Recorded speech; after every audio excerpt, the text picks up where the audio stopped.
Hindi, charot lang. Magandang gabi po sa ating lahat. Nabulol na siya. Yun, paki-rally po yung ating room. So before we start, let's invite our friends, our loved ones. Yung mga gusto pa nating makapakinig na nilalang sa tabi-tabi. Invite nyo na sila ng invite. And yeah. And siguro, no, for the last 2 days na spiritual series tayo, masasabi ko talagang sobrang malaman yun. As in, bonggang-bongga yung pagkalaman niya. Yung notes ko, hindi ko na naiintindihan, pero go lang.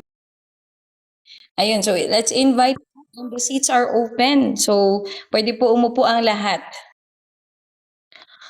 Mag-rally. Paano mo mag-rally? Sorry. Naging deputy ako pero nakalimutan ko na lahat, promise. Mo yung 3 button dito sa top right side. Ayun, rally fans pala. Okay, marami tayong fans, guys. Ayun, sige. Ayun, thank you. Rally ng ating room. So, around 7:56, magsisimula na po tayo. So, lahat ng nasa program, get ready. And ready your hearts and your mind para sa isang makabuluhang usapan na naman about sa Bible. At kung ano man iyon, abangan nyo later. So, yan. Invite po tayo.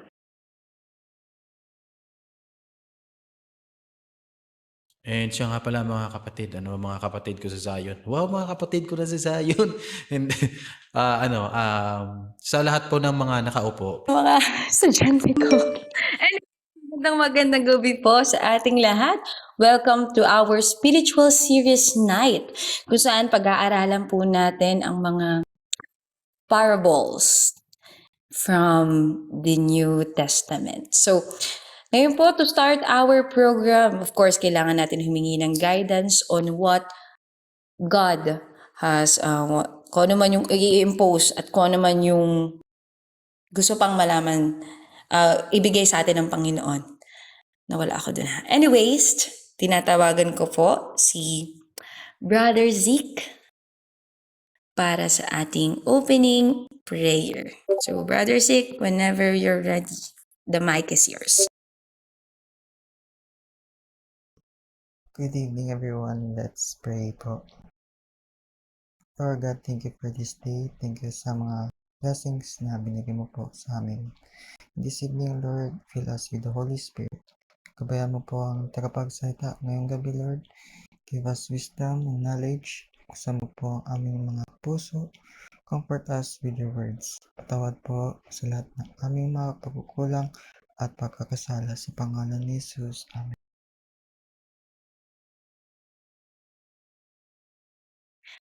Amen and amen. Thank you, Brother Zeke, sa lead ng ating opening prayer. So ngayon naman po, dadako tayo sa ating praise and worship na pangungunahan ko. Wait lang po, ay mamaniver ko lang ang mga bagay-bagay bago tayo. So ayun, let's worship our Lord. Let's open our hearts bago tayo sumabak dun sa laban natin later sa spiritual series. If you know the song, you can join me. This is Out of Darkness by Isaac Emmanuel. So we praise you, Lord. My story beginning to end, and I know you are my Lord and my friend. Out of darkness, you rescued me. You say I have no spirit of fear, for you are faithful and year after year. Out of darkness, you rescued me. Oh, you call me Adonai, Jehovah Rapha El Shaddai. Oh, we call on Jesus Christ. Emmanuel, who gave his life. Oh, praise his holy name. The one who heals the blind, sick and lame, out of darkness we were saved.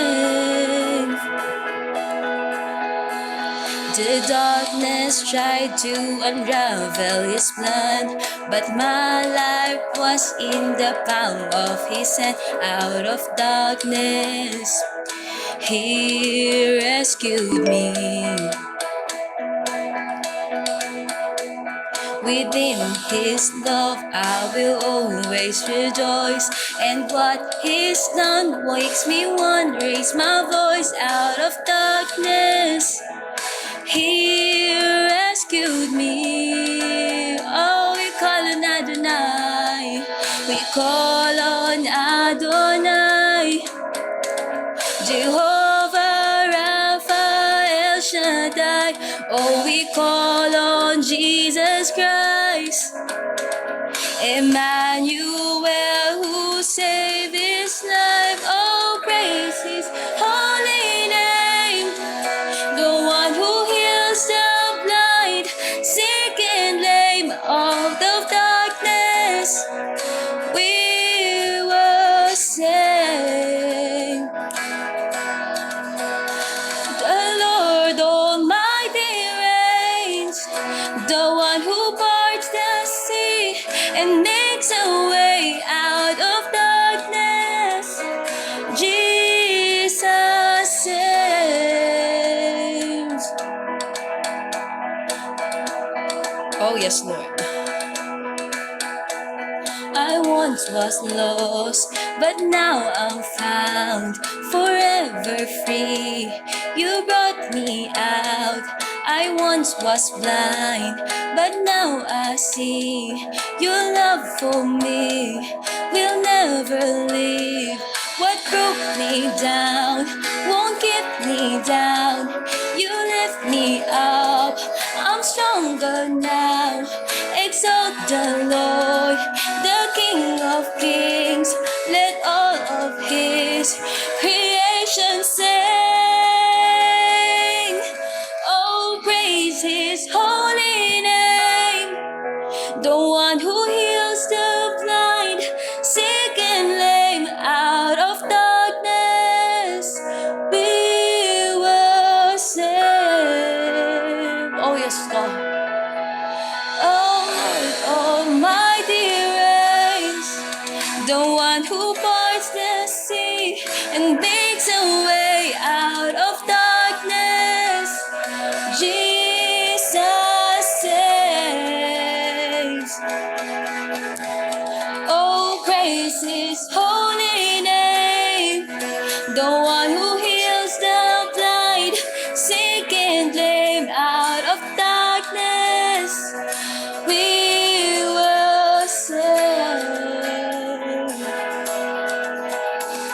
The Lord Almighty reigns, the one who parts the sea, makes a way out of darkness. We are saved. Oh, yes, oh God. Thank you, Jesus. Thank you, Lord, for saving us, for giving us a new life, oh God, Jesus. Tuloy po nating papurihan yung ating Panginoon. Patuloy tayong lumapit, patuloy natin siyang itaas. Siya yung maluwalhati sa lahat. Oh, yes, you are, Jesus. You're holy, oh God.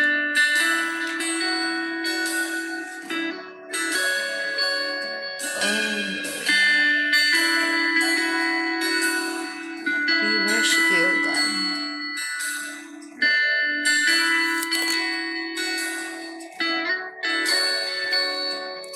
May your praises live in every word we speak, and in every gift of breath we breathe you in.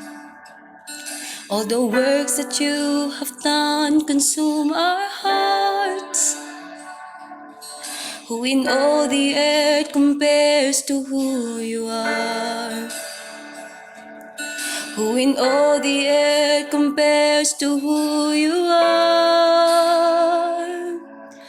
1,000 hallelujahs, God, we lift up to your name. 1,000 hallelujahs, God, we lift up once again. And all creation lift its voice, declaring till the end, oh Lord, how great you are. Oh yes, Jesus, you're great, you're wonderful, oh God.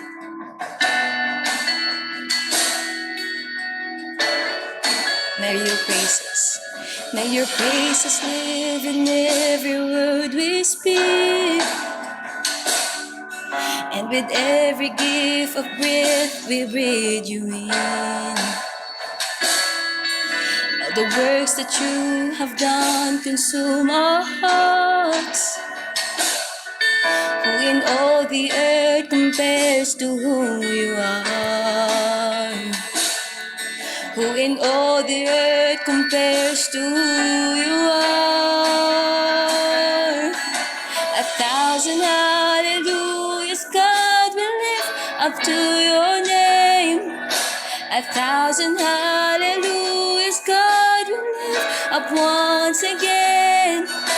And all creation lift its voice, declaring till the end, oh Lord, how great you are. 1,000 hallelujahs, God, we lift unto your name. 1,000 hallelujahs, God, we lift up once again. All creation lift its voice declaring till the end, oh Lord, how great you are. Oh, how great you are, Lord. You're great, oh God. You are.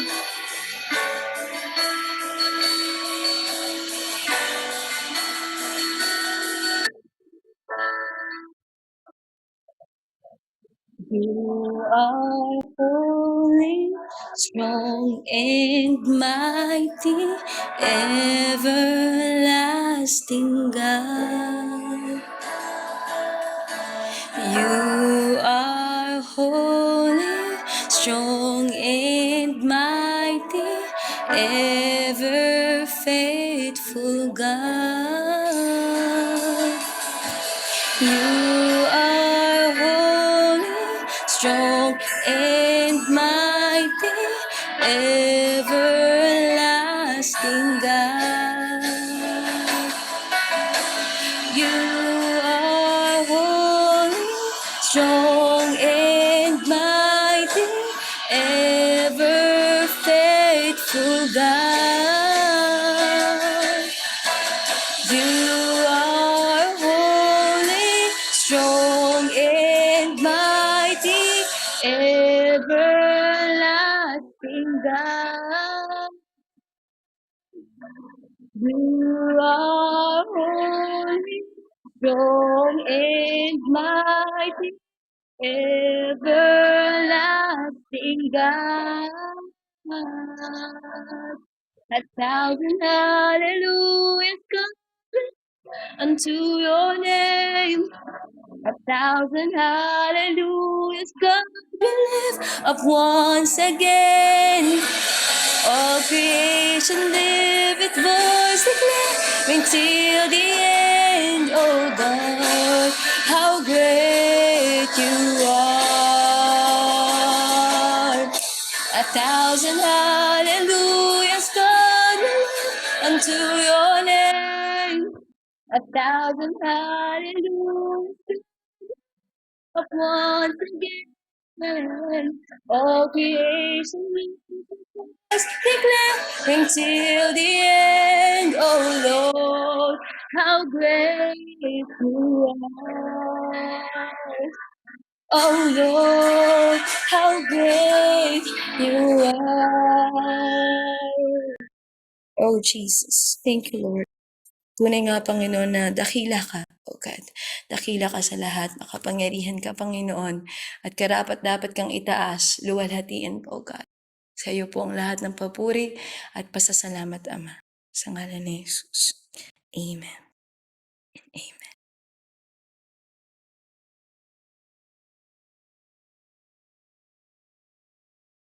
Yun. So maraming salamat.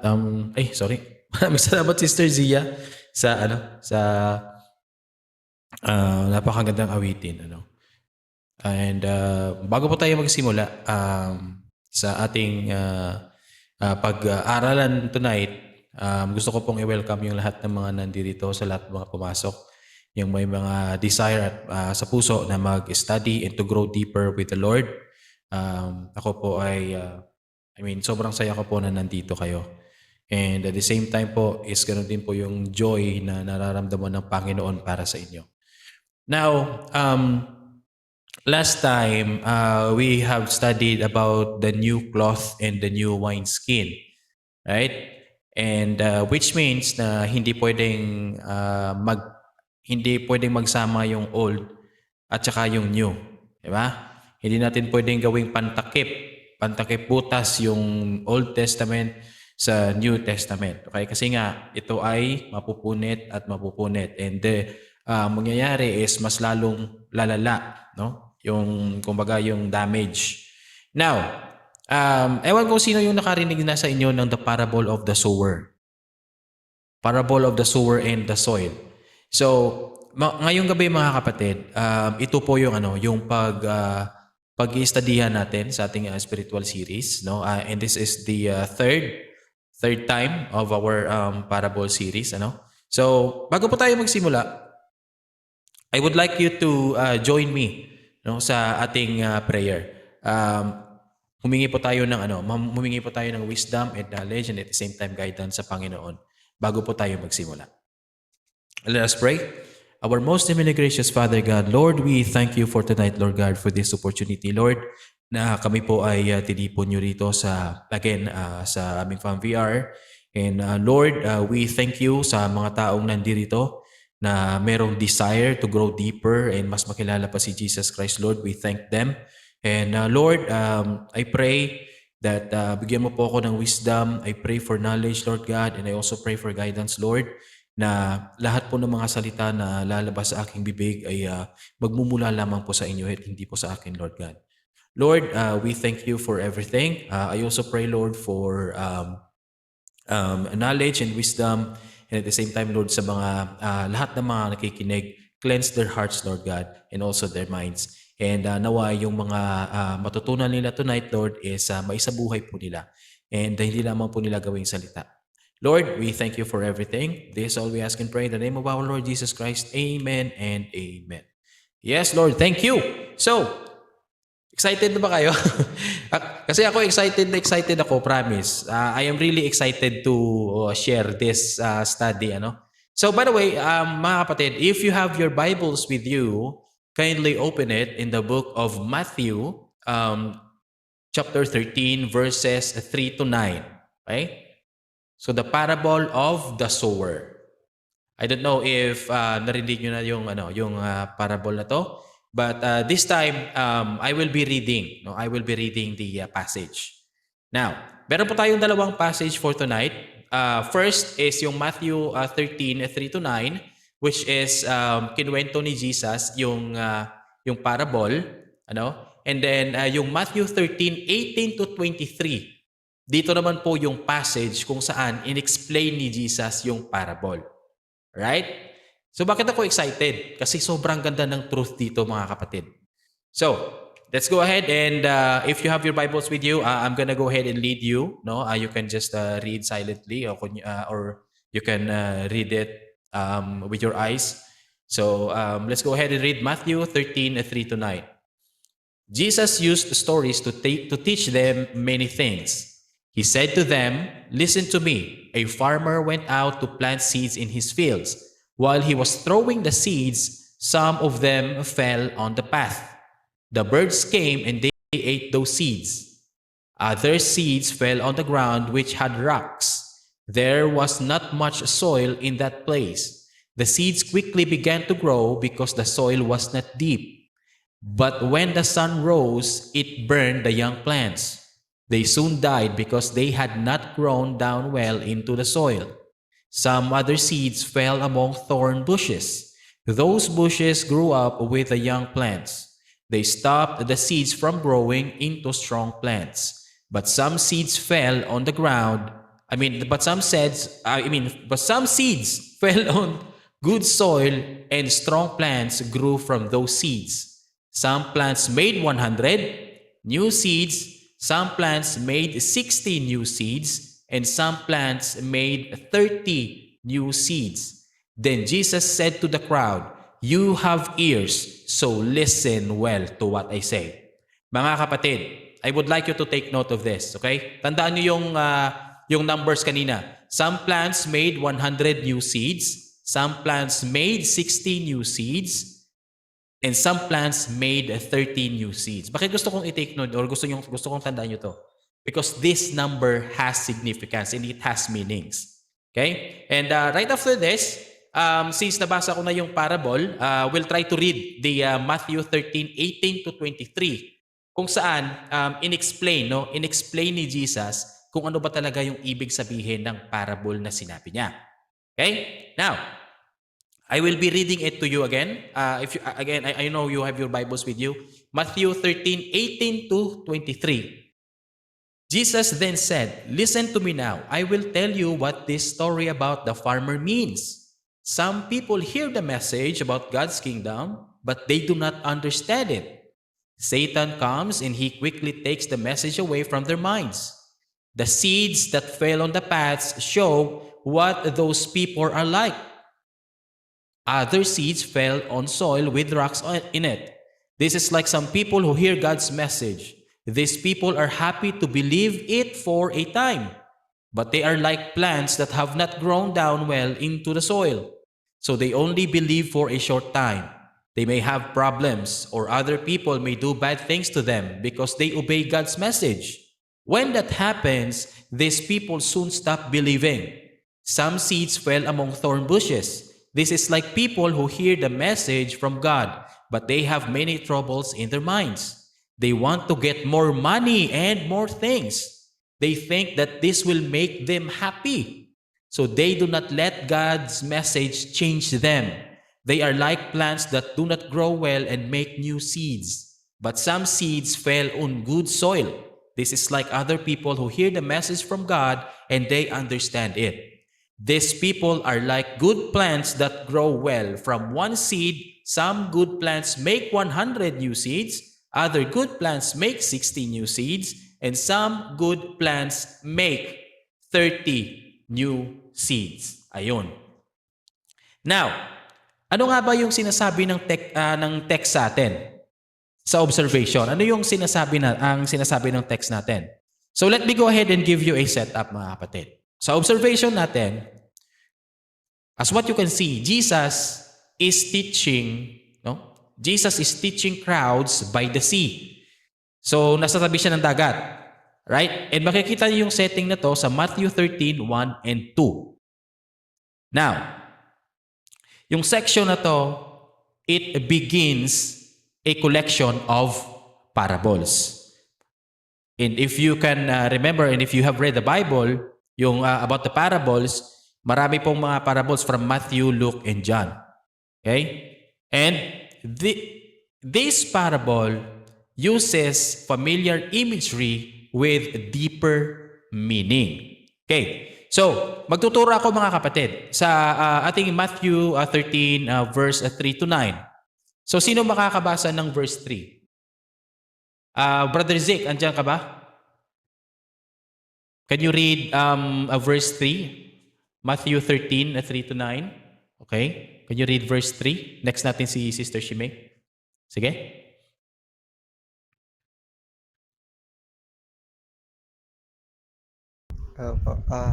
Matthew chapter 13 verse 3, tama po ba? Yes po, yes po. Okay po.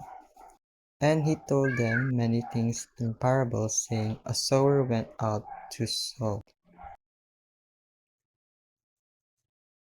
Okay. Thank you. So anong ibig sabihin doon sa verse 3? Jesus speaks many things in parables. And a sower goes out to sow. Now, sino makabasa ng verse 4? Sister Shimei.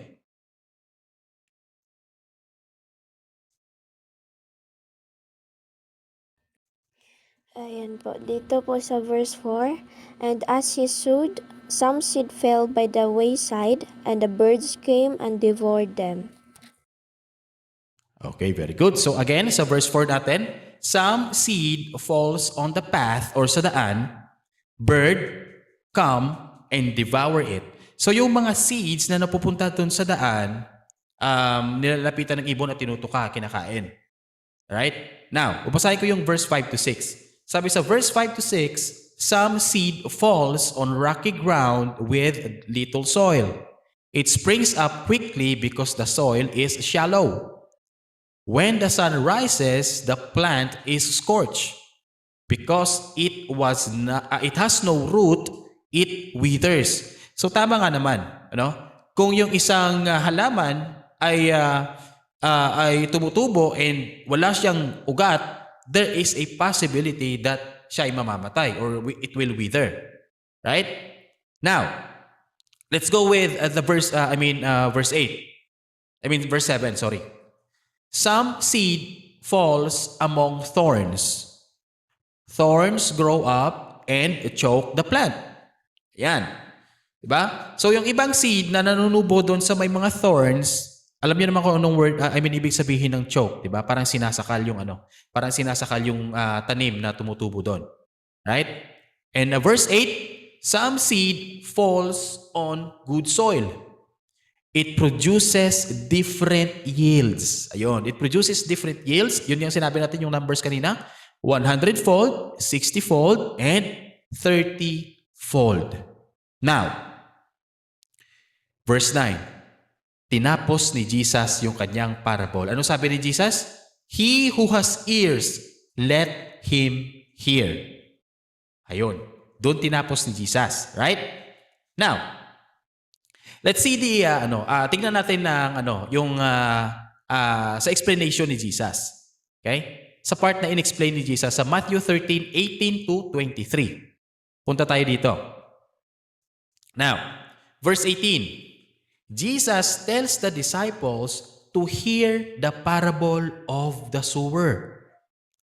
So sinabihan ni Jesus yung kanyang mga disciple na pakinggan nyo yung parable of the sower.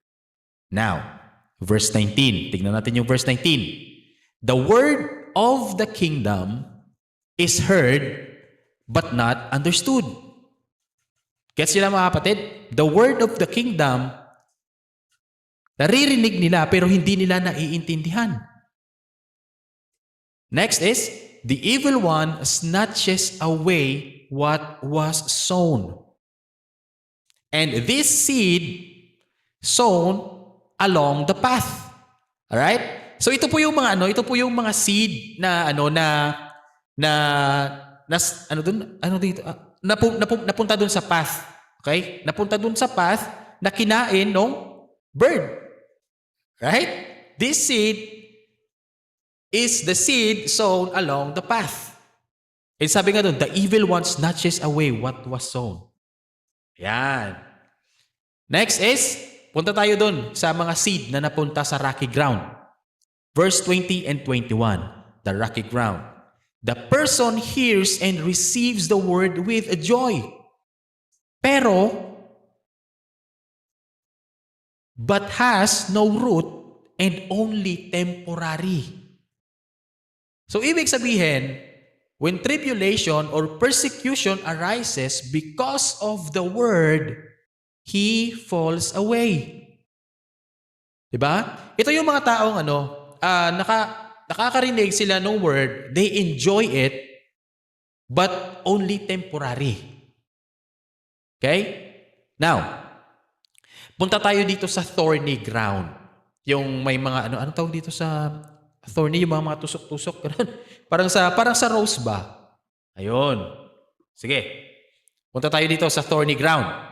So the person hears the word, but the cares of the world and deceitfulness of riches choke it.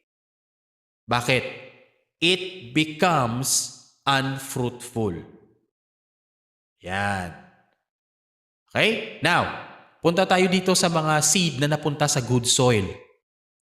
The person hears and understands the word. The person bears fruit. Yields differ 160 or 30-fold. Now, sinasabi ko kanina, ano bang ibig sabihin ng numbers na to? Yung 160 and 30. So remember, ito yung seed na napunta sa good soil. Okay? What does the 160 and 30 mean? These are the degrees of spiritual fruitfulness. Okay? Now, these are the degrees of spiritual fruitfulness. The numbers symbolize varying levels of fruitfulness in people who receive God's word. Ano yung God's word dito? The seed. Okay? Receive God's word with an open and receptive heart. Ano yung receptive heart? Yun po yung good soil.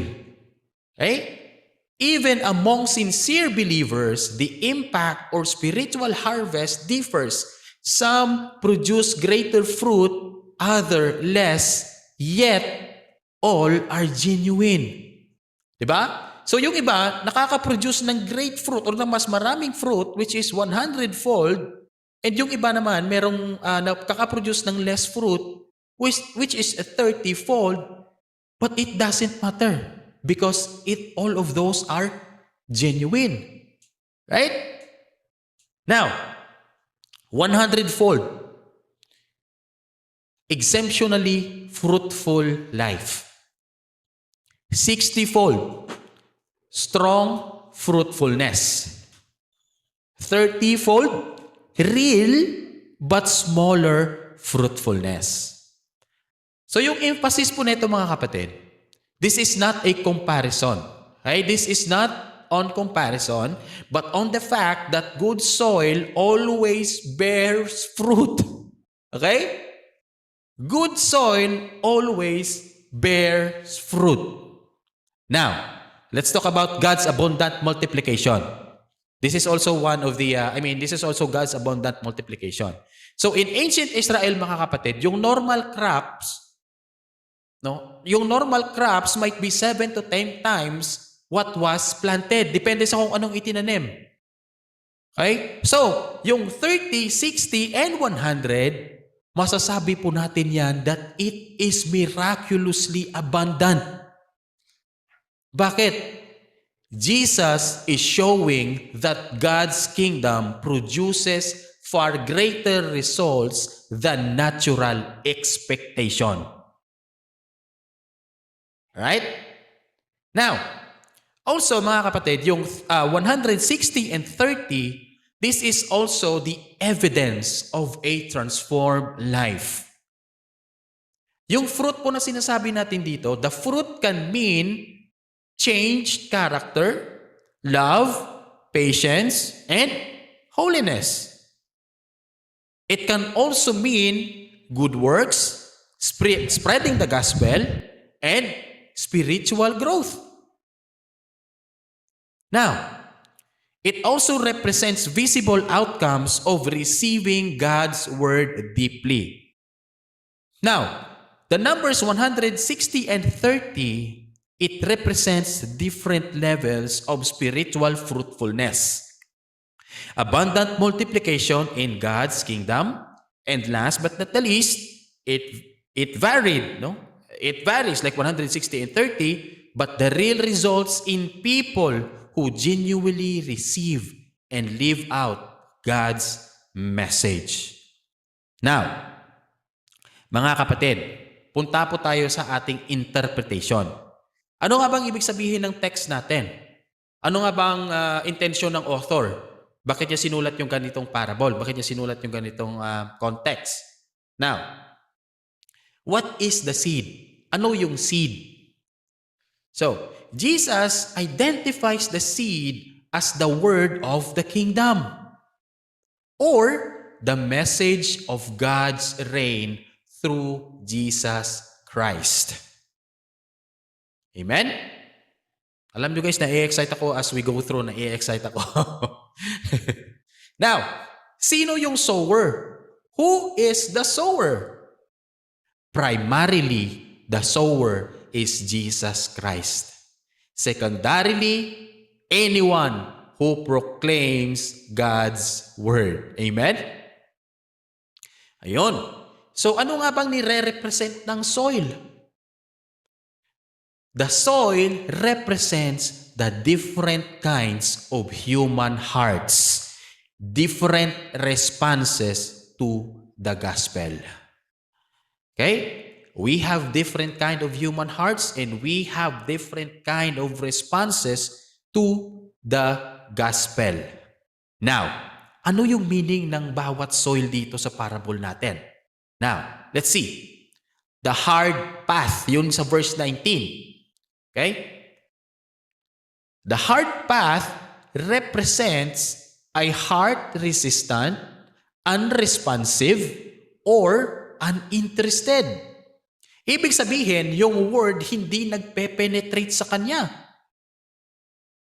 And with that, Satan quickly removes truth before it can take root. Tinatanggal ni Satan yung truth bago ito mangugat or mangugat. Now, what does the rocky ground represent? Or what's the meaning of the rocky ground? Verse 20 and 21.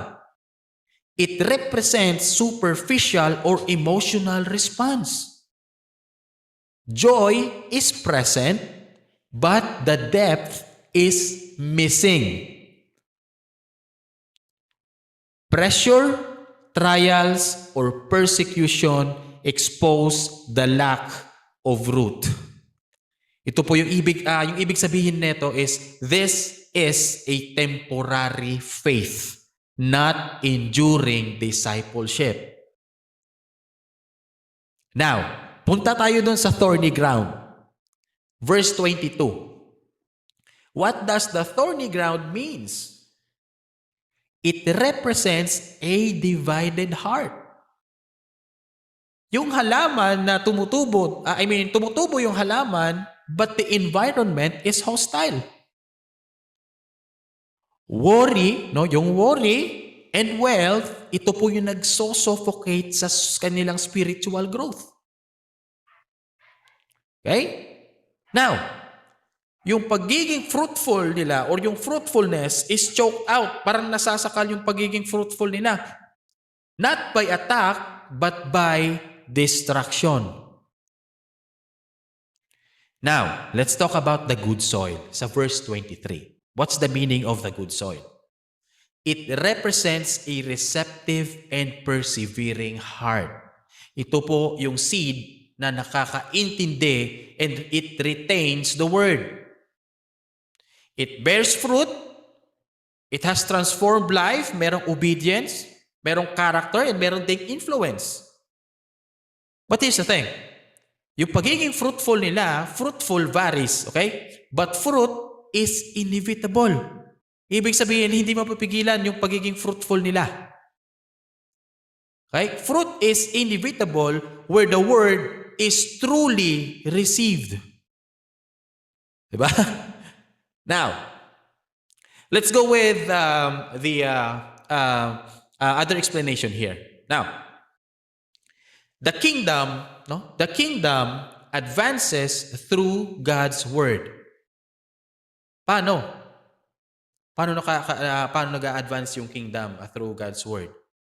Hearing and responding to the word determines one's place in God's kingdom. Okay? Yan po yung nagdidetermine ng lugar nyo doon sa kingdom. No? On how, by hearing and how you respond. Now, mga kapatid, the main issue sa ating parable here is, the main issue is not the sower or the seed. Okay? But the main issue here is the soil. So the same message produces radically different results depending on the heart. Di ba? Now, external response does not guarantee true faith. Ano yung mga external response? Yung emotion, yung enthusiasm, or yung initial growth, no? Bakit? Because all of those can be deceptive. And also mga kapatid, I would like to let you know that spiritual opposition is real. Tunay po yung spiritual opposition. Bakit? The enemy works to prevent the word from taking root. Again, spiritual opposition is real. Bakit? Nagtatrabaho din yung kalaban natin. No? Pinipigilan nila na mangugat yung word. Now, fruitfulness is the sign of genuine reception. So true disciples are known by enduring, multiplying fruit. Now mga kapatid, sa lahat po ng mga nakinig, and sa lahat po ng nakaupo, and sa lahat po ng nakatayo, no? Sa mga gustong mag-participate, anyways, just feel free to sit down or to use our microphone. Because this part, I would like to be more interactive. I will be asking questions, and you can definitely answer it in your way. And I mean, based on what you have learned, okay? And just would like to remind everybody that wala pong maling sagot. Okay? Wala pong maling sagot. We will not condemn, we will not judge and everything. But this will only be based on what you have learned tonight. Now, we are going with our application. So, with regards to our application, so paano? No? How should we live in the light of this passage? Personal, specific, or concrete? Sino po yung gustong sino po yung gustong magbigay ng application nila about sa ating parable, or sa nalaman nila, sa nalaman nila tonight sa ating parable? Who wants to share first?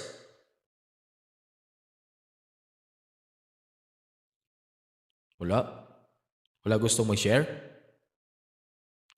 Sino gustong mag-share? Kahit dalawa, 2 to 3 persons lang. How should we live in the light of this passage?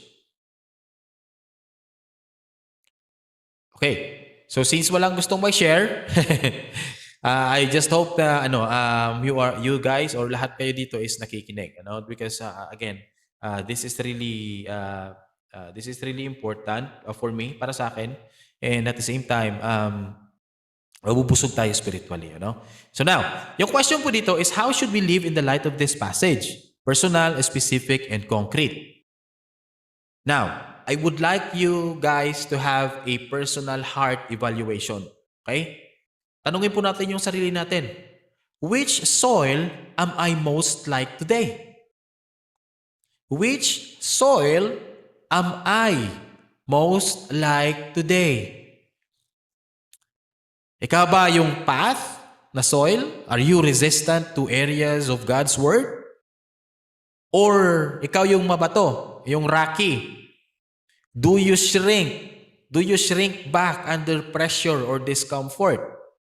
Or ikaw ba yung soil na maraming tinik, thorns? Hindi ako yung tinik. Kasi yung fishbone yung ko eh. Pero iba yung tinik na to. Okay? So, yung tinik na to, okay? So, are you like the thorny soil? Tanungin mo yung sarili mo. Do anxiety, busyness, wealth, or desires choke my devotion? Ito ba yung nasumasakal sa iyong pag-devotion? Yung anxiety, yung pagiging busy mo, yung pagiging mayaman mo, yung pag-pursuit mo para maging mayaman ka, ganun. Yung mga desires mo, ito ba yung nagpapachoke sa iyo to do devotion? Or you are a good soil. You are bearing fruit. Where? and where not? So I will leave that question to you guys. Okay? That is a personal heart evaluation. Okay? Now, let's go with cultivating good soil. Andito pa rin tayo sa application mga kapatid. And right after this, I will really ask someone to share their insights. Okay? Now, cultivating good soil. Break up hardness through confession, humility, and openness. Basagin natin yung pagiging matigas natin. Paano? Through confession, humility, and openness. And let us all develop deep roots. Paano tayo magkakaroon ng deep roots? Paano natin madidevelop yan? Through scripture, prayer, community, and obedience. And next is remove thorns. Tanggalin natin yung mga tinik. Huwag ako. Huwag ako. Okay. Now, remove thorns.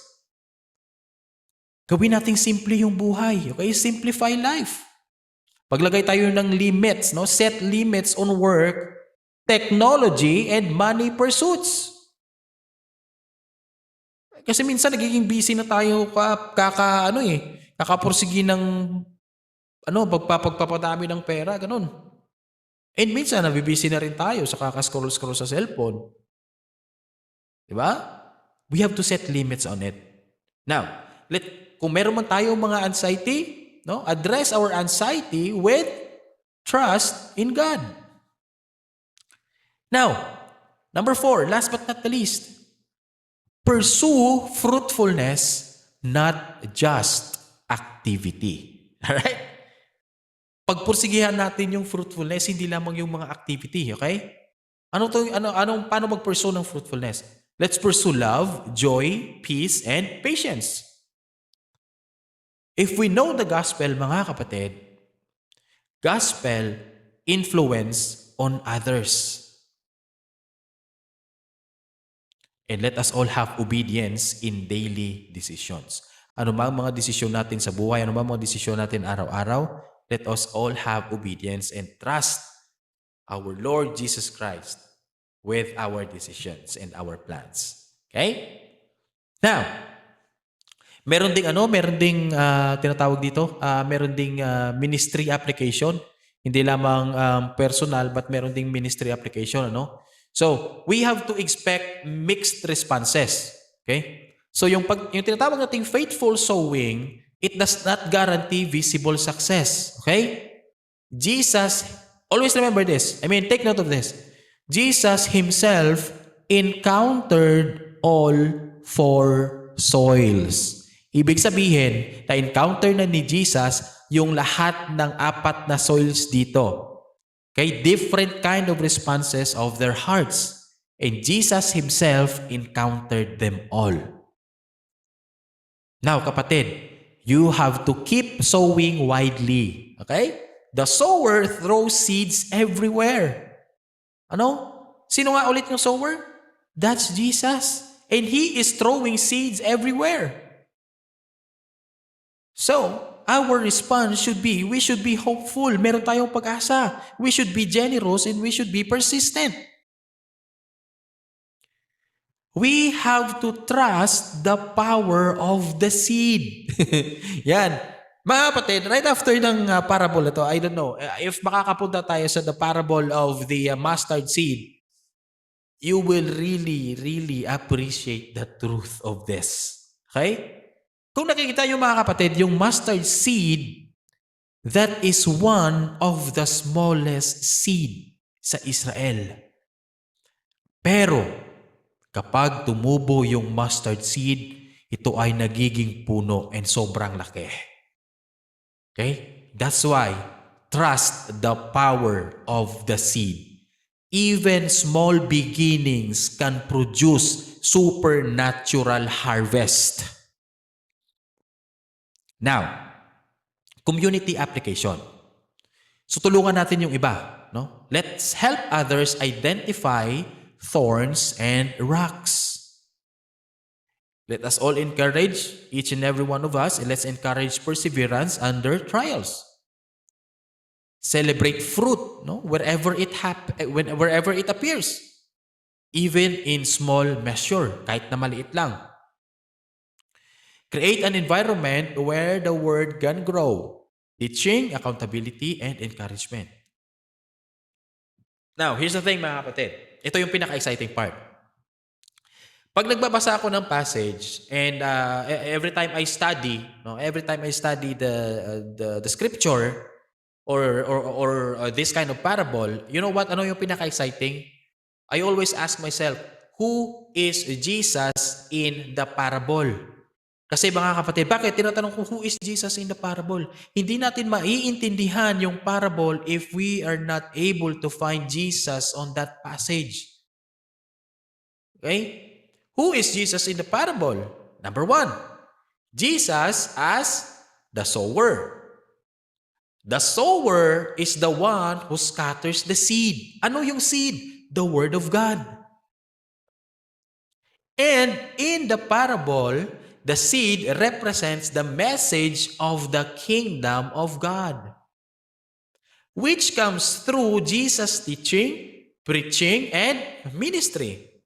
So katulad na naman po ng sower, no? Just as the sower generously scatters seed over different kind of soil, Jesus proclaims the gospel to all kinds of people without discrimination, knowing that not all hearts will respond the same way.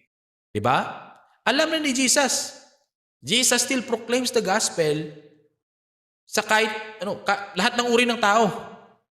Pero kailanman hindi siya nag-discriminate ni isa. Kahit alam niya na hindi parehas yung respond ng kanilang mga puso. Okay? Now, the sower, Jesus, initiates the process, but the ultimate response depends on the condition of the heart. Ano yung heart? The soil. Now, Jesus as the word or yung seed, no? In another sense, mga kapatid, Jesus is ultimately connected to the seed itself. Because the seed represents the Word of God, the gospel, the message of the kingdom. Sabi nga sa John 1:1 identifies that Jesus as the Word. In the beginning was the Word, and the Word was God, and the Word was God. Mali yung pagkabasa ko. In the beginning was the Word, and the Word was with God, and the Word was God. Therefore, mga kapatid, when the sower scatters the seed, it can also be seen as Jesus giving himself in the message of salvation to humanity. Tumatayo yung balahibo ko. Thank you, Lord. I'm having goosebumps again, mga kapatid. Sorry. So Jesus knows, no? Jesus knows who receives and bears fruit. And the growth varies according to the divine design. Alright?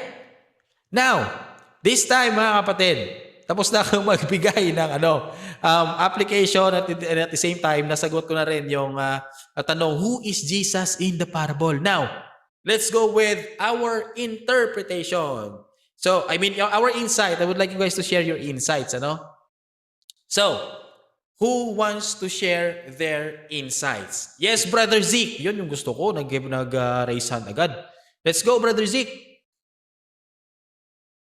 Hello. Rinig ba ako? Yes po. Rinig ba? Okay. So, ayun nga. Yung insight ko is, before, nakikita ko sarili ko na nasa ako. Like, yung nasa parable of yung part na yung pathway God, yun yung nakikita ko dati. Kasi, ayun, nakikinig naman ako ng Word of God, pero hindi pa mapasok sa isip ko ba, and hindi pa ako interested makinig doon. And, madali ako ma-bored, and then, may time na, natutulog na lang din ako. Kaya, yun yung naisip ko dati. Ngayon, yun yung naisip ko, like, nasa pathway ako. Yung seed nasa pathway. And then, ayun, when trials and tribulations come, nakikita ko yung napupunta ako sa rocky place na yun. You see, like, mawawalan ako ng faith. Yun, dati. Dahil sa mga trials, ganyan. And, ayun, praise God. Ngayon, nakikita ko na nasa good zone na ako. Yeah, I continue to seek Him. I started reading the Bible. And, ayun, pasalamat ako sa Diyos. Ayun lang po yung insight ko. Amen, amen, Brother Zeke. Thank you so much sa pag-share. Sino pa? Sino pa yung gustong mag-share? Alam ko si Brother Jean mo and si Senpai. Okay, Sister Zia muna. Sige. Ladies first, guys. Ako naman, yung sa tanong kanina habang nag-iisip ako, iba kasi yung sagot na pumapasok sa isip ko. Di ba yung for soil, yan. Yung tingin ko sa kanya right now, kahit explain mo na siya, kuya, ang ini-impose kasi talaga sa akin, para siyang stages siya ng Christian life. Kasi siya, especially nung chinek ko din yung heart ko na, oo nga, nasang soil na ba ako? Or nasang kind ng lupa na ba ako? Doon ba sa matigas? Doon ba sa bato-bato? Doon ko ba sa tinik? O doon sa good soil? And then I realized, lahat ng soil na pagdaanan ko, lahat ng soil, lahat ng part na yon, napagdaanan ko siya. Kumbaga naging hard path ako, nagkaroon ako ng parang rocky road, nagkaroon din ako ng last time, sabi ko last month lang, nandun ako sa part na thorny ground, na parang, but your heart is divided. You know how to follow, pero hirap ka na mag-devotion, hirap ka na gawin yung dapat mong gawin.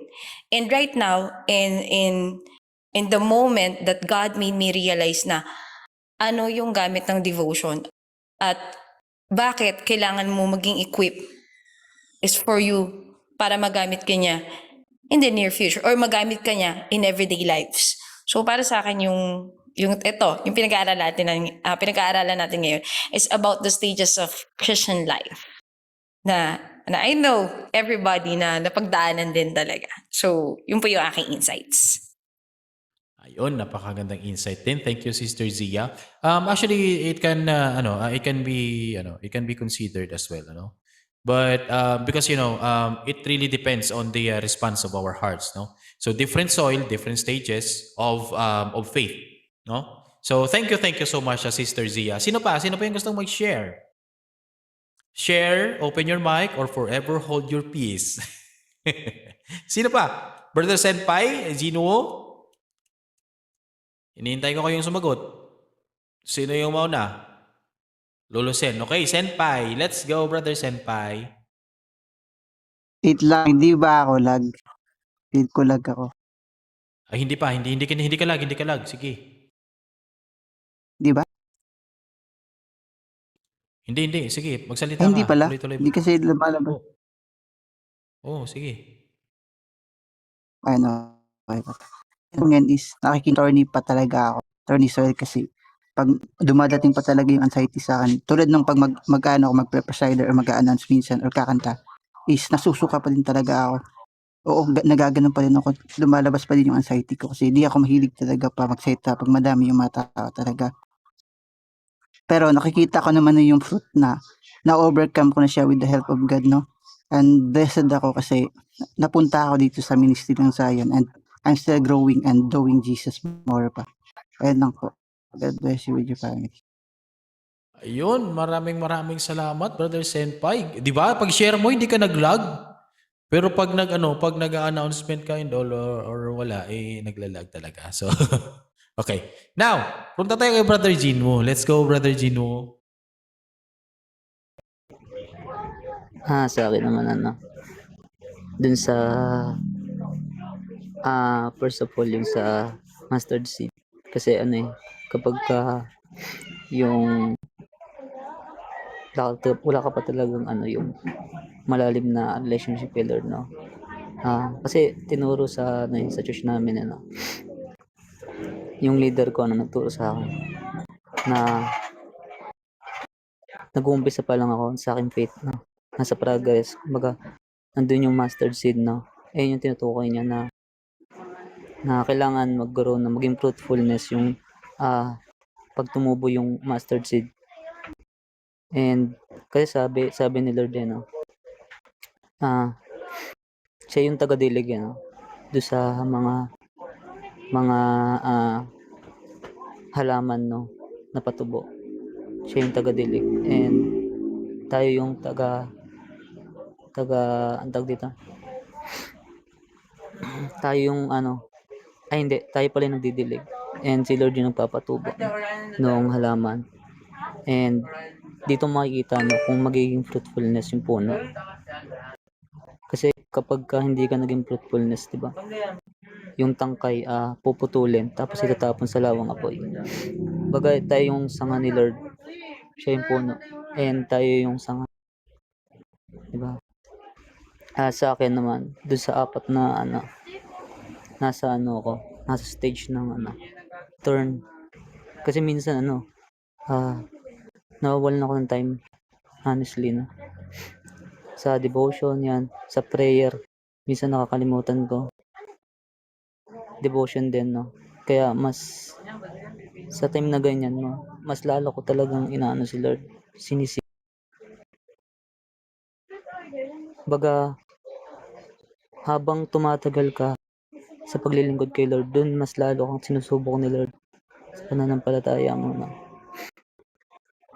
At nire-remind niya kung ano ba talaga ang ibig sabihin ng good soil.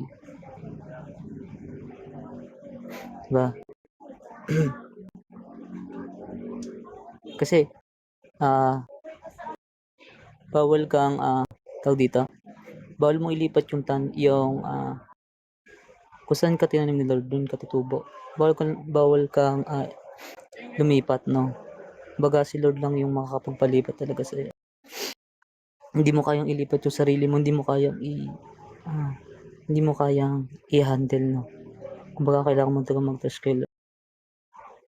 Hindi mo kayang i-carry, no, yung kung ano man yung mga bagay na tinadala mo, yan. Always trust, no? Lalo na sa process. Kung ano yung nais ni Lord sa buhay mo. To grow you, no? To grow spiritually. Kasi naka-align ka doon sa may plan niya. Tayo lang talaga yung sumisira, no? Doon sa plan na ginawa niya sa atin na nakahanda na talaga. And yun lang. Thank you. Okay, so thank you Brother Jinwoo. So here's the thing, okay? Lagi ko kasing naririnig like for I am the true vine, no? Na example. Ang sabi dito is kung sino man yung hindi mamunga na tangkay or branch, it will cut off and it will throw to the fire, right? Yun yung yung yung nakasulat dito sa ating verse. Yung this is not to I just would like to get the exact meaning nung the true vine, the vine and the branches, Brother Jinwoo, and also sa lahat po ng mga nakikinig and nandirito. Okay? I would like to take this opportunity to reveal this truth. Okay? So sabi dito, John 15:1-4, I am the true vine and my Father is the gardener. He cuts off, He cuts off every branch in me that bears no fruit, while every branch that does bear fruit, He prunes so that it will be even more fruitful. You are already clean. Yan, you are already clean because of the word I have spoken to you. Remain in me as I also remain in you. No branch can bear fruit by itself. It means remain in the vine. Neither you can bear fruit unless you remain in me. Now, pag sinabi po natin dito, I am the true vine and my Father is the gardener, yung sabi nga, He cuts off every branch in me that bears no fruit, while every branch that does bear fruit, He prunes so that it will be even more fruitful. So kapatid, mga kapatid, yung pag binasa po natin yung verse 2, He cuts off every branch in me that bears no fruit. Okay? So, kapatid, yung ibig sabihin ng cuts off dito, kung titignan natin, yung ibig sabihin ng cuts off in Greek, ito po ay airo. Okay? And ibig sabihin ng airo sa Greek, to lift up. Okay? To lift up or to raise up. So, ibig sabihin, pag inintindi natin tong verse 2, He cuts off every branch in me that bears no fruit. Ibig sabihin, kapag hindi ka namumunga, yung Father na gardener, He will lift you up para makatanggap ka ng grace mula doon sa source. Sino yung source? That's Jesus. Alright? He will raise you up so that you will bear fruit. Hindi ibig sabihin na kapag hindi ka nagbunga, puputulin ka at ilalagay sa apoy. No, that's not true. Okay? And that's the truth, mga kapatid. If you check, no, if you could check, no, the meaning of cuts off, I mean, the Greek word of cuts off, again, sa ganitong phrase o sa ganitong passage, ibig sabihin ng cuts off is to raise up, to lift up. Okay? Airo. So, ibig sabihin, again, kapatid, He will raise you up. Okay? He will raise you up kasi hindi ka nasisinagan ng grace, hindi ka nasisinagan ng source. The reason why that He will lift you up is for you to get that grace from the source. Okay? Matamaan ka ng light and then for sure, you will bear fruit. Kasi, we are the branches. We are just the bearer of fruit and we don't have the capacity to produce fruit. We are just the bearer of fruit. Okay? Yun lamang po mga kapatid. So maraming salamat. And yes, let's continue sa ating insight. No? So now, sinabi ko kanina, Jesus as the sower, the initiator of the kingdom. So, ibig sabihin, Jesus Christ takes the initiative in salvation. Okay? So, Jesus actively proclaims the gospel and scattering the seed widely.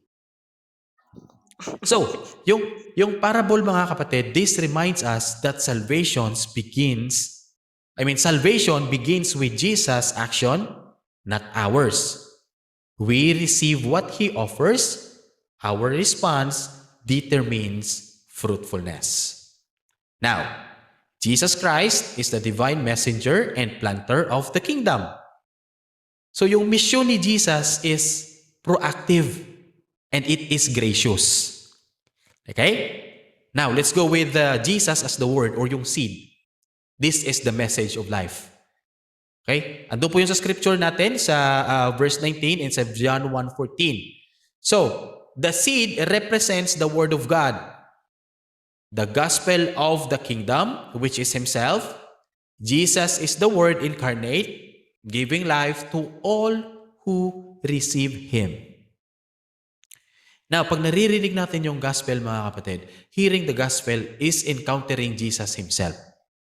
Okay? And accepting His word is accepting Jesus Christ. Amen. Diba?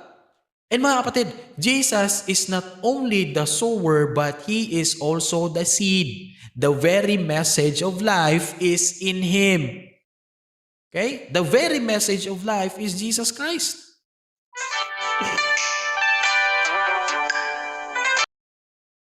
Grabe naman tong si Brother James, oh. Permission lang, we're just having our study. So, just permission lang naman po. Thank you. Now, Jesus as the Word. Kita mo na, na-distract na ako. Let's go with number 3. Jesus reveals the condition of the heart. Okay? Si Jesus yung nagre-reveal ng kondisyon ng puso. Ay, doon po yun sa kanina sa verse 18 to 23. Okay? So, Jesus Christ discerns human response to the Word. No? He shows that some hearts are hard, some hearts are shallow, or some hearts are distracted, while others are receptive. Now, mga kapatid, Jesus knows the inner life of every hearer. No, alam niya yung kabuuang buhay ng taong tagapakinig or nakikinig. Okay? Spiritual fruit depends on responding to His call, not on human effort alone. Now, anong tinuturo sa atin ni Jesus? Jesus teaches us self-examination. Growth is relational and it is rooted in our connection to Him. Sabi nga sa True Vine, no? Abide in me and I in you. Apart from me, you can do nothing. Diba?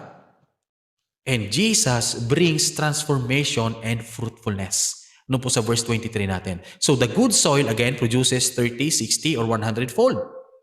And Jesus Christ transforms receptive hearts into productive lives.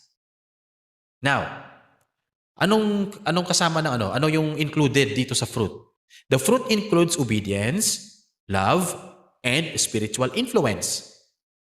Now, true discipleship, mga kapatid, it is visible in Christ-like fruit. Okay? Hindi lamang pangkaraniwang talino ng tao or outward appearance.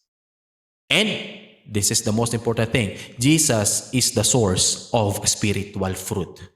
He empowers, He sustains, and He multiplies life in His kingdom. Now, malapit na tayo, kapatid. Last two. Jesus' kingdom method. Yung pamamaraan ni Jesus. Patience and perseverance. Now, tingnan natin. Nakita nyo naman, ano? Yung seed, the seed falls everywhere. Diba? When the seed was scattered, the seed falls everywhere. And yet, nakadepende kung paano sila tumubo. Kung paano sila mag-grow. Now, Christ sows widely and patiently. Respecting human free will, napakasarap. Binigyan tayo ng free will and Jesus Christ respect that. The harvest, mga kapatid, the harvest comes in God's timing. So, we have to trust in Jesus' timing. Not all will respond immediately. Hindi lahat magre-respond agad-agad. Okay? But this is the very truth. His word never fails. Hindi ko alam ba't nagugusbumps ako ulit. Now, si Jesus yung nag-demonstrate ng grace, ng patience, and hope. Jesus persists in sowing even where fruit is delayed. Diba? Jesus is persistent in sowing kahit na-delay yung pagtubo ng fruit. Okay? Sabi nga, our God is patient for the slow learners. Yun kumbaga nga. Okay? And kahit nagaano ka bagal yung pagiging fruitful mo, always remember that Jesus is patient. Okay? Now, Jesus' suffering and opposition. Okay, sinabi din dito. Yung rocky ground and yung path, it symbolizes persecution. It also symbolizes trials, and also it symbolizes Satan's opposition. Now, yung pagsunod natin kay Jesus, it entails encountering resistance and spiritual attack. Faithfulness is proven in trial. Naniniwala ba kayo doon? Faithfulness is proven in trial. Mas napoprove yung pagiging faithful natin sa mga trials na dumadating. Diba? Now, Jesus, who Himself endured rejection, models perseverance and triumph over opposition for His followers. As what you can remember, mga kapatid. If you can remember on the Bible, sinabi din ni Jesus dun, even my people rejected me. Diba? So again, Jesus who himself endured that rejection. And with that, Jesus persevered, but then he triumphed over opposition and para yun sa kanyang mga tagasunod. Now mga kapatid, I'll give you the summary of our study tonight. So Jesus is the proactive sower, the incarnate seed, and the divine teacher who initiates salvation. He discerns hearts, transforms lives, and patiently waits for fruit to flourish. And yung parable po natin tonight mga kapatid, the parable calls every hearer to respond to Him, bearing enduring fruit through a relationship with Jesus Christ. Let us pray. Our most heavenly gracious Father God, Lord, we thank you for the truth that you have revealed sa amin, Lord God, tonight. We thank you for your love. We thank you for your grace. We thank you for all the blessings that you have given to us, Lord God. Lord, we pray that you cleanse our hearts. You give us the knowledge. You give us the wisdom, Lord God, na kung ano man po yung truth na nire-reveal nyo sa amin tonight, Lord, hindi lamang po namin pakikinggan. Again, Lord, we will pray that you will sustain us na maisabuhay po namin yung ni-reveal niyo po sa amin tonight. And this, all we ask and pray, in the name of our Lord Jesus Christ. Amen and amen and amen. Thank you. Now, binabalik ko yung microphone sa kay Sister Zia. Now, pwede kayong mag-share so kung ano yung feedback ninyo sa, like sa nalaman ninyo. Let's go mga kapatid.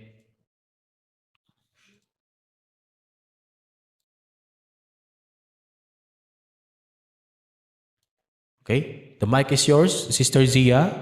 Yoo-hoo! Ay, ito na. Ayun pala.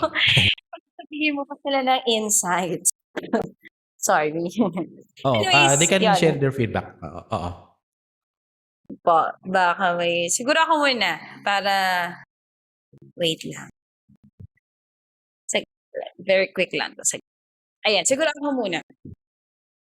Siguro akin yung another insight ko pa rito is yung yung sinabi mo kanina ko yan na eternal response does not guarantee the growth kasi it can be deceptive, no?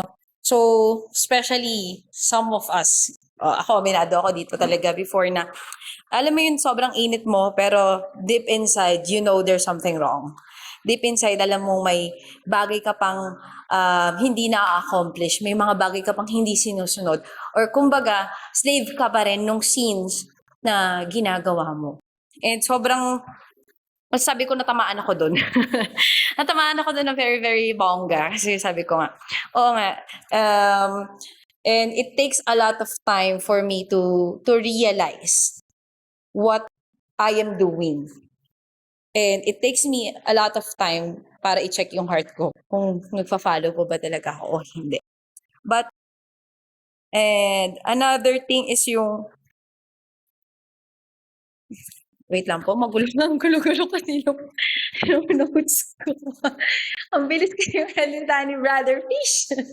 Yung kamay ko hindi ganun ka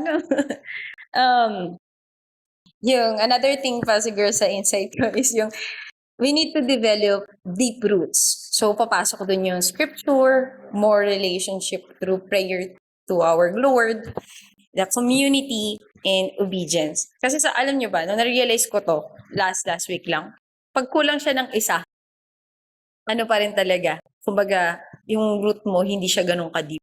So, kailangan balance. Di ba yung last time nga yung topic natin about sa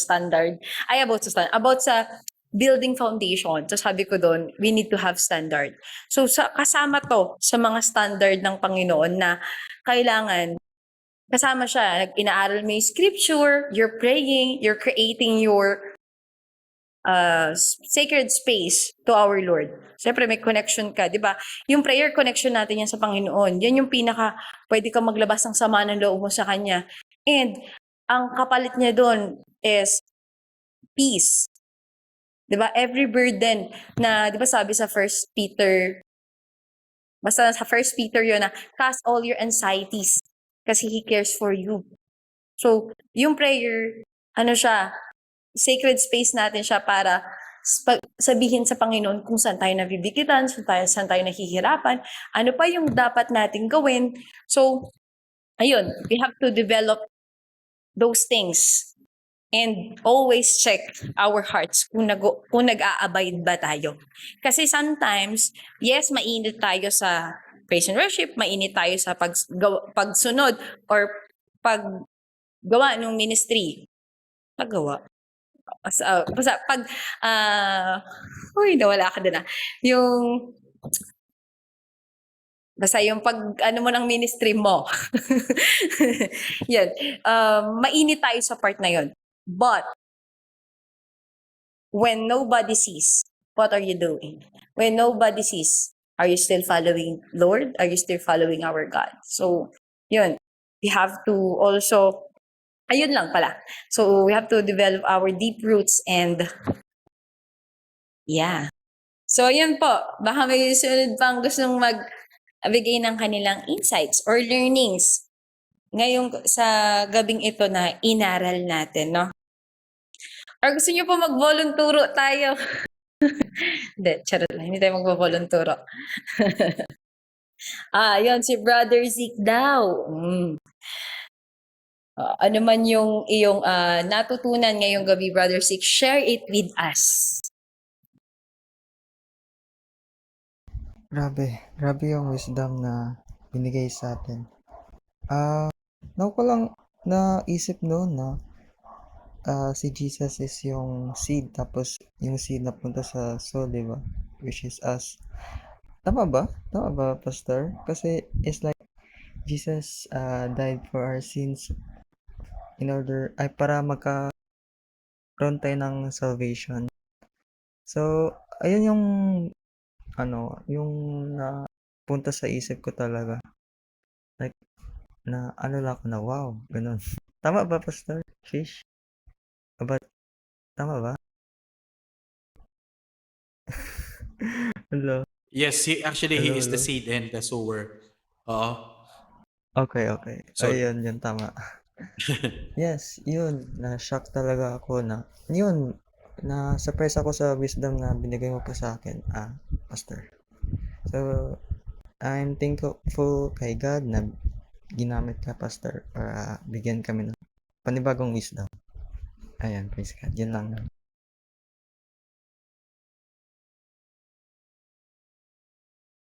Ayun, Thank you, praise God. Tinagawa ko ba si si Sister Zia? Sige. Mananahimik na talaga ako, Sister Zia. Sorry. Pasensya na po. Anyways, meron pa po bang magbibigay ng word? Pasensya na, Brother Fish, hindi ko na malayan, inopen mo din yung mic mo. Ayan sa okay, yan, si Brother Jin Woo. So, yes, you share your insight to us. Sa akin naman yung maiksi lang, no, yung about sa deep root, no, yung ugat, no, kasi kapag yung root mo, no, hindi malalim, madali ka lang matangay. Kunwari example, may bagyo, no, diba, pag yung puno malalim yung ugat niyan, hindi yan basta-basta matutumba, no. Gaya sa paglilingkod natin kay Lord, no? And para sa akin yung root, no, sinisignify din nito yung faith natin kay Lord and trust, no. The more you trust the Lord, no, the more root deep, no, and the more you study the Bible, the more you seek the word, dito mas lalang mapapalalim yung faith na meron ka na kay Lord. And kasi pag yung faith mo, no, baga yung root is hindi malalim, andun na madali ka lang manghinaan ng loob. madali ka lang sumuko. That's why kailangan magkaroon ka ng trust talaga kay Lord. Yun lang.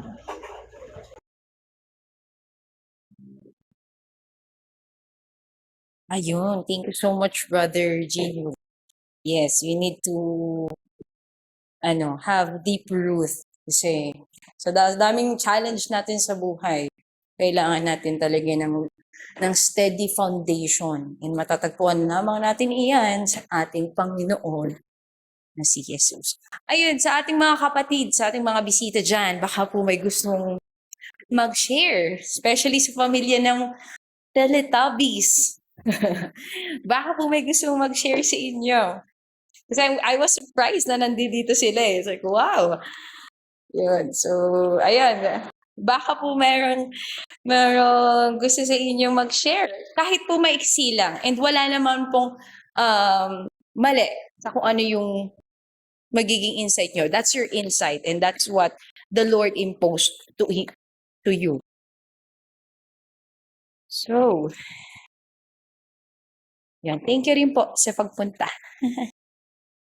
Ayan, baka po meron kayong insight, guys. Or additionals.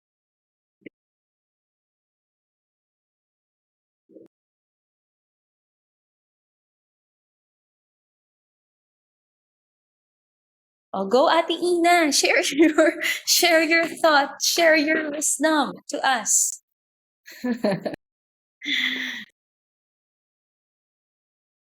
Ayun, so hello po, magandang gabi sa bawat isa. And actually bisita po ako dito pero ayan, anyways. Ayan, so grabe yung yung topic natin tonight. Actually, pang-5 beses ko na ata to narinig itong parable na ito. Kasi nagiging topic din siya sa namin sa before sa aray mo. Nagiging topic din namin siya before sa alam niyo na yun, kung saan ako nagmula, kung saan ako lumaki. But anyways, honestly, nung una ko narinig yung parable na to, parang lang siya, simple, pero habang tumatagal, nare-realize ko na ako pala yung soil. Kasi there are times na paiba-iba yung season ng puso ko. Minsan matigas, minsan mababaw, minsan puno ng worries. Pero, dahil nga may Panginoon ako, never nawala, or never ako nalayo, or never ako nilayo ni Lord sa pagsisid ng word niya sa akin. Kasi, di ba, napapansin niyo naman ako na lagi ako nandito sa WePlay, naikinig, ganyan-ganyan. And never siya lumayo sa akin. Never siyang nawala sa akin yung pakikinig na yun.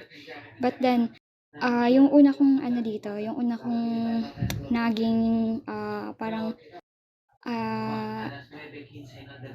napansin dito is yung dapat. Yan talaga yung pinakauna ko, yung distracted heart.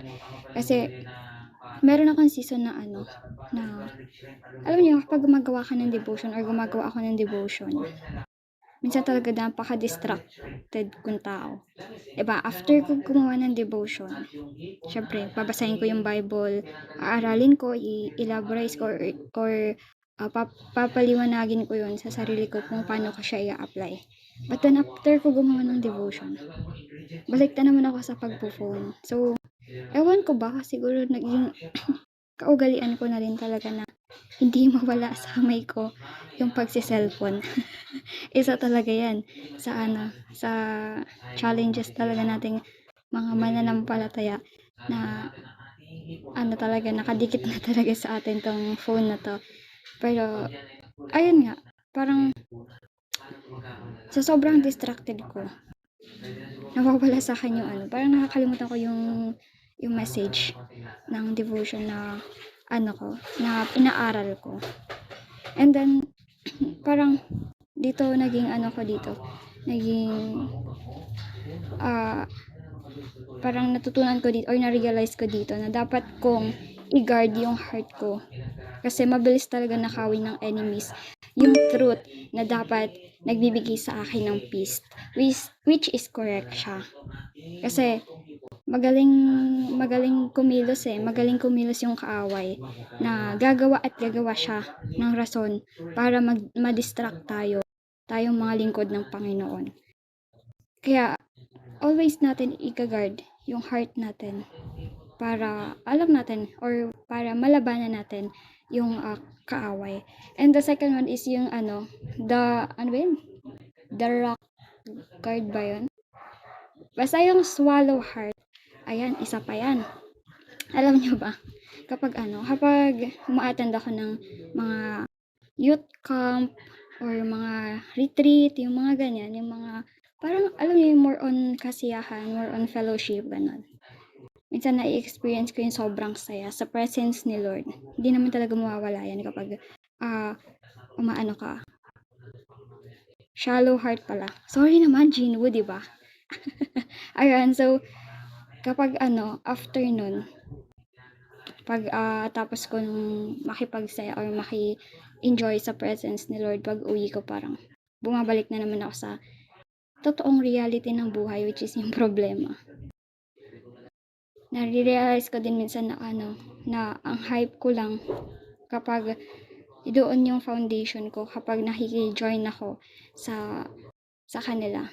Pero after that all, parang wipe out lahat. Nawala yung kasiyahan kasi nga napalitan na naman ng problema. And isa din yun sa sa hindi sapat na momentary experiment ko na kailangan ko ding talaga sa aking deep root. Ayan talaga yung parang challenges din talaga siya sa akin na dapat yung joyful ng puso ko is maging continuous siya. Hindi lang dahil nakiki-fellowship ako or nakiki-join ako sa mga ganong gawain para sa Lord. And overall, dito sa sa naging realization ko na hindi pala tanong kung gaano kaganda yung word ni Lord. Kasi powerful na yun eh. Ang tanong pala dapat, anong klase ng puso ang meron ako habang nakikinig. Kasi kung tutuusin, simula pagkabata, na ako parang pudpud na ako sa salita ng Panginoon. Pero kapag dumadating ako sa problema, nawawala siya lahat. As in, wipe out talaga siya lahat. And hindi siya, para sa akin, hindi siya maganda na ganun. Kasi parang nagiging nonsense yung lahat na napakinggan ko. Tapos, ganun lang din yung mangyayari sa buhay ko. Pero, yung naging comforting part ko dito, kahit anong season ng puso ko, yung patient ni Lord talaga. He keeps planting, He keeps teaching, and shaping me. At kung i-open ko lang yung puso ko, kahit konti lang, kaya niyang i-produce yung fruit na hindi ko kayang gawin on my own. Kaya sobrang thankful din talaga ako kay Lord. Kasi napaka-patient niya sa akin. Especially, kasi diba, ang bilis ko talagang tangayin. Always ko naman siyang tinetestimony sa inyo dito sa sa WePlay dito sa gawain natin na sobrang talaga yung ko. Lagi akong parang feeling ko sobrang kailangan ko ng attention sa salita ng Panginoon, na feeling ko parang andun yung insecurities ko, andun yung parang distracted talaga ako sa lahat. Pero sobrang patient ni Lord, sobrang thankful ako kay Lord kasi He never hindi niya ako iniwan. And patuloy siyang kumikilos sa buhay ko. Patuloy niya akong tinutulungan na i-lift up yung buhay na meron ako. Minsan nalolost ako. But then, God is always here for me, to guide me. And sobrang thankful din ako sa word natin tonight. Sobrang ganda rin talaga nun. Madali lang siyang pakinggan, pero grabe yung meaning niya ng word na yun, yung parable na yan. So, isa lang yung ano natin dito mga kapatid, na sa kabila ng lahat ng ano natin, ng nararanasan natin, ano lang, wag natin kakalimutan na may Lord tayong patient na laging nandyan para taniman tayo ng salita. Dapat lang talaga natin gawin is i-apply natin sa buhay natin. Wag natin hahayaan na maagaw tayo ng kalaban, kasi kapag naagaw tayo ng kalaban, wala na. Doon na tayo makakaramdam na parang hindi tayo enough, hindi tayo worth it. Ayan. Pero lagi nating i-remind sa sarili natin na there always be our God to guide us. And ayun lang po yung magiging message or magiging insight ko tonight. And to God be all the glory. Ayun. Thank you so much, Ate Ina. No? Napakalalim din talaga nung sabi ko sa inyo guys, walang mali. Walang mali sa bawat insight ng bawat isa. Alam mo, Ate Ina, balik sa salita kanina, tatanungin sana kita. Ate Ina, matampuhin ka ba? Kasi parang bigla mo nasagot yung tanong dun sa part na parang, sorry, gumana yung kaanuhan ng utak ko. Kalikutan. But, may sinabi kanina si Brother Fish, yung spiritual, ano yun? Opposition, di ba? Na the enemy works. Correct me if I am wrong, Brother Fish, sa term na yun. Na spiritual opposition, na talagang kumikilos yung enemy. Talagang every aspect na pwede niya magamit for you, na ma-divert yung attention mo sa bagay para mapalayo ka sa word, is gagawin nila. Alam niyo na pagtanto ko yan nung time na wala na akong devotion, ibang-iba na yung ibang-iba na yung unang-unang balik ko. Tapos ngayon tumatagal at lumalalim ako. So, grabe yung galaw ng enemy. And a little bit parang fun fact siguro sa akin. Alam niyo ba na hindi ako naniniwala dati sa works of the enemy? Parang at somehow, I believe before na yung mga yon parang maling desisyon na natin siya sa buhay. Pero parang isinampal talaga sa akin yung katotohanan na the enemy works even doon sa part na busy ka. Parang ang dami mong ginagawa. Parang lagi kang busy. Pero hindi mo napapansin na that is the works of the enemy. Binibigyan kanya na napakaraming trabaho. Kanya na mapansin mo lahat ng dapat mong pansinin. Just to hindi mo mabigyan yung sarili mo ng pagkakataon na mababad sa word ng Lord. So, ayun, meron pa po ba ang mag-share ng kanilang mga insights? No? Ako, ang dami ko ng share, guys. Ayun. So, yeah. Ayun. Kung wala naman na po tayong insights, yan, dadako na po tayo sa ating, teka lang guys, check ko muna baka mali ako. Kasi nasa labas ako eh. Dadako na po tayo sa ating closing prayer. Na pangungunahan ko na lang po. Yan, so, wait lang. Bago pala natin i-add, Brother Fish pala, may sasabihin ka pa po ba? Meron pa po ba tayong closing words before we... Closing remarks? Truly. Okay, may mga closing remarks tayo. Hindi, ganito lang. Gusto ko lang just would like to say thank you sa mga nakinig, sa mga nag-participate, and most especially sa Tabis Fam. Gusto ko magpasalamat na kayo po ay dumalo dito. And again, this is not an accident, but this is the will of our Lord, no, na mapunta kayo dito and makapakinig. And also hindi lamang sa Tabis Fam and sa lahat po ng mga umattend, So just would like to say thank you. Ganun lamang po. So let's always examine our heart kung saan kung anong soil ba tayo. Okay? And always remember na kahit na mabagal man yung pag-grow ng fruit natin, always remember that our sower is really patient with us. Okay? So thank you. Yun lamang po.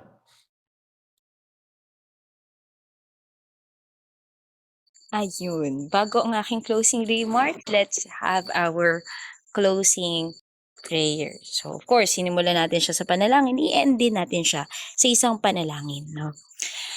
Yan, let's bow our head and let's pray. Hallelujah, Father. We praise you, we glorify, we magnify your name, Panginoon. Sa gabing ito, O God, thank you so much, Father God, para sa isang gabi na ito, Panginoon, na binigay mo sa amin, O God.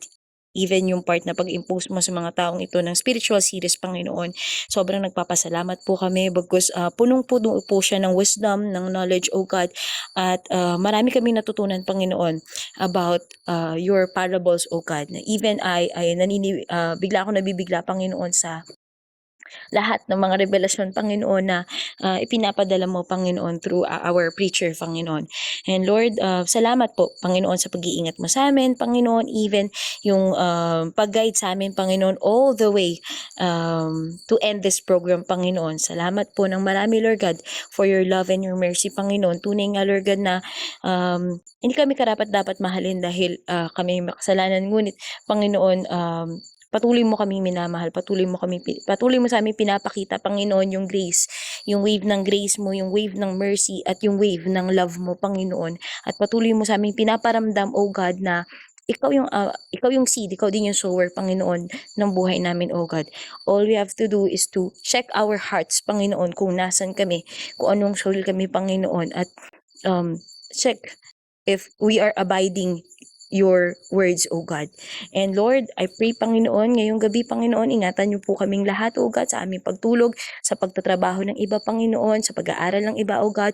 May you guide them, Panginoon, in every situation of their life, in every circumstances, even in the challenges of their life, Panginoon. Alam ko, Panginoon, na most of us ay may pinagdadaan ng problema, O God. I pray, Panginoon, na kayo po, Panginoon, yung mag-guide sa amin, mag-lead sa amin, Panginoon, ng kasagutan, O God. And I pray, Panginoon, na hindi ito yung maging reason, Panginoon, para kami ma-stumble or kami ay matumba, Panginoon, palayo sa iyo, O God. We're praying, Panginoon, that these challenges make us strong, O God. And I also pray for the each of the family in here, Panginoon, na naway pagyabungin mo pa po, Panginoon, yung puso ng bawat isa, at naway ay may ma-invite pa, Panginoon, ang bawat isa, O God, to reach the souls of the others, Panginoon, na makarinig sa iyo, Panginoon, at makilala ka, O God. Gawin mo kaming tulay, Panginoon, at gamitin mo pa kami, Lord God, in all aspects, Panginoon. Lord, binibigay po, isinusurrender po namin sa iyo ang lahat, O God. Maraming salamat, Ama, sa pangalan ni Jesus. Amen and amen and amen. Hallelujah. Maraming salamat po sa pag-attend ng ating spiritual series night. Tunay nga, no, na malaman niya, marami kang matututunan, maraming revelations, maraming, even ako kanina nga hindi ko alam na yung sower si Jesus pala yun. Nabasa ko na siya, pero hindi ko alam na si Jesus pala yun. Akala ko may ibang inaano yun eh, may ibang illustration, pero si Jesus pala talaga yun, no? And grabe, lahat tayo, alam ko, hindi man nagsalita yung iba, pero lahat tayo may revelation, may inimpose ang Panginoon sa puso ng bawat isa. So, ayun po, sa susunod muli, naway hindi ito ang una't huling pag-attend nyo sa ating spiritual night. Kaya muli maraming salamat po from Tubby's Fam, from check natin yung bawat family ng bawat isa.